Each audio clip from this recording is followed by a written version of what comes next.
3 मैचों में एक क्रिकेटर का औसत स्कोर 38 है और अन्य 2 मैचों का औसत स्कोर 23 है, तो सभी 5 मैचों का औसत स्कोर क्या है?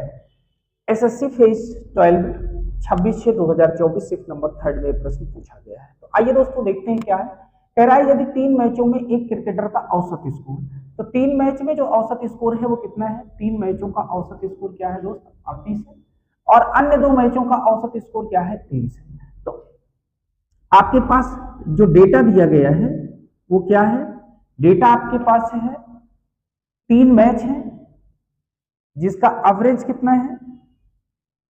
एवरेज है 38। कितना है? 38 है। और आगे क्या कह रहा है? 2 मैचों का, आगे 2 मैचों का जो एवरेज है वो क्या है? 23 है। अब मैं आपसे कहूंगा यहां से एक एवरेज आप मान लीजिए। एवरेज हमने मान लिया, वो क्या मान लिया? 38 और 23 के मध्य में मान लेते हैं। ऑप्शन आपके पास जो है आप देख रहे हो 32 से 30 है, 34 से 36 है, तो मैंने मान लिया चलो भाई एवरेज 30। क्या मान लिया? 30। अगर एवरेज 30 मान लिए तो डी क्या होगा? अब डी का कैलकुलेशन आप करते हैं तो यहां से क्या करना है? 30 से ये कितना ज्यादा है? 8 ज्यादा है। अगर 1 पे 8 ज्यादा है तो 3 पे कितना ज्यादा होगा? 8 त्रिक 24।